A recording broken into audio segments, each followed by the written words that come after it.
बेरोजगार पति ने कर्ज लेकर पत्नी को नर्स बनाया। नर्स की जॉब मिलते ही पत्नी पति को धोखा देकर दोस्त के साथ फरार हो गई। उत्तर प्रदेश की ज्योति मौर्य के बाद झारखंड से ये मामला फिर आपके सामने सुर्खियों में है।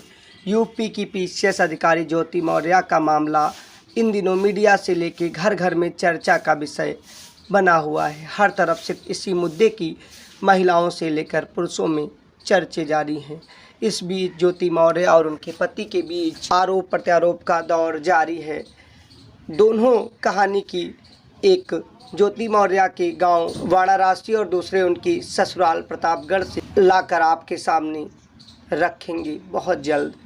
यहाँ हम जो कहानी लेकर आए हैं वो झारखंड की है। यहाँ कल्पना नाम की महिला नौकरी मिलने के बाद अपने बेरोजगार पति को छोड़कर फरार हो गई। इस पति ने बड़ी मेहनत से मजदूरी चाकरी करके 14 साल तक अपनी पत्नी कल्पना को पढ़ाया। 14 साल पहले इनकी शादी हुई थी। झारखंड के साहिबगंज जिले के बंसी बाजार निवासी कन्हैया पंडित की शादी 14 साल पहले पूरे हिंदी रीति रिवाज से कल्पना के साथ हुई। कन्हैया पढ़ा लिखा नहीं था, छोटा मोटा काम कर घर का खर्चा चलाता और पत्नी को पढ़ाना जारी रखा। जब उसने इस बात का जिक्र कन्हैया से की तो कल्पना को भी जमशेदपुर के एएनएम कॉलेज में पढ़ाई कराने के लिए पति ने कर्ज लेकर व्यवस्था कराई।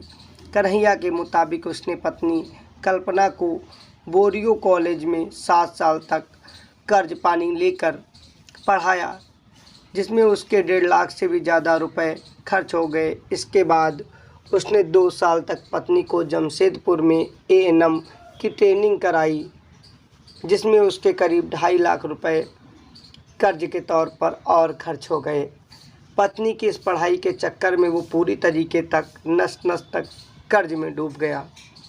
कर्ज में डूबने के चलते काम के लिए कन्हैया गुजरात गया। पत्नी को पढ़ाने में बाधा न आए इसलिए आसपास पड़ोस से भी उधार लिया। अधिक कर्ज होने के कारण कन्हैया पंडित कमाई के लिए गुजरात में ओवर टाइम भी करने लगा। लॉकडाउन में जब कन्हैया घर आया तो उसे पता चला कि उसकी पत्नी झुमावती अस्पताल में नर्स का काम करने लगी है। उसका व्यवहार पहले से बिल्कुल बदल चुका है। वो बात बात पर पति पर लड़ने झगड़ने तारू हो जाती और इस तरीके से बर्ताव करती कि पति उसे कुछ कहे और वो लड़ाई झगड़ा शुरू कर दे। कन्हैया ने बताया कि एक दिन वो अपनी पत्नी से मिलने अस्पताल पहुँचे। अस्पताल में पुरुष के प्रवेश पर रोक होने का बहाना बनाकर पत्नी ने उसे आगे से मिलने आने से मना कर दिया। उसके बाद मैके जाने का बहाना बनाकर किसी और के साथ फरार हो गई कल्पना। कन्हैया के कमाने के लिए गुजरात जाना उसकी पत्नी के लिए अफेयर का कारण बन गया, ये उसके पति का कहना है। दोबारा जब वो वापस आया तो कल्पना ने उसके साथ रहने से ही इनकार कर दिया। कन्हैया के मुताबिक बीते 14 अप्रैल को कल्पना मैके जाने की बात कहकर 10 साल के बेटे के साथ घर से निकल गई। उसने कहा कि वो शाम को वापस आएगी। देर शाम तक जब वो ना लौटी तो उन्होंने खोजबीन शुरू की। जब कल्पना की खोज खबर नहीं मिली तो बोरियो थाना में आवेदन किया, तलाश करने की गुहार लगाई। कन्हैया पंडित ने यह भी आरोप लगाया कि उसका किसी दूसरे लड़के के साथ अवैध संबंध है और वो उसी के साथ फरार हुई है। काफ़ी दिन बीत जाने के बाद बोरियो थाना द्वारा कोई कार्रवाई न होने के बाद कन्हैया पंडित ने मुख्य न्यायिक दंडाधिकारी साहिबगंज से गुहार लगाते हुए पत्नी कल्पना कुमारी, ससुर राजकिशोर पंडित, सास जयंती देवी, साला देवेंद्र पंडित के ऊपर मामला दर्ज कराते हुए उचित कार्रवाई की मांग की। कन्हैया ने आरोप लगाते हुए मुख्य न्यायिक दंडाधिकारी को अवगत कराया कि उसके ज़मीन के जरूरी कागजात कल्पना के पास हैं, जो वो देने से इनकार कर रही है। कन्हैया ने यह भी आरोप लगाया कि कल्पना कहती है, तुम प्रॉपर्टी क्या करोगे, तुम्हारा बेटा मेरे पास है, तुम्हारे बाद संपत्ति उसी की होनी है, इसलिए तुम अब प्रॉपर्टी और बेटे को भूल जाओ।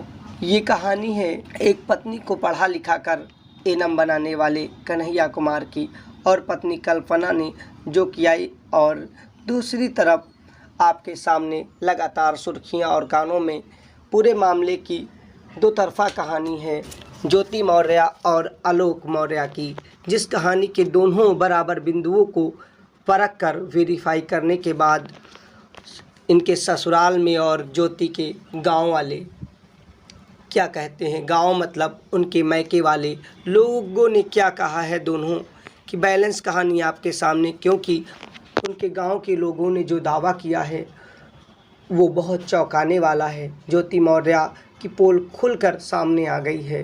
जो शादी का कार्ड है वो भी दूसरे तरीके से ख़तरनाक नज़र आ रहा है। खैर, इस पर अपना रिएक्शन अवश्य बताइएगा। साथ में ऐसे मामले अगर आपके आसपास भी घटे हैं तो आप कमेंट करके बताने का कष्ट अवश्य करें। विशाल की रिपोर्ट में आपके सामने हमने कम शब्दों में इसे रखने की कोशिश की है। बाकी आप समझदार हैं। चैनल को लाइक से सब्सक्राइब अवश्य करें। जय हिंद।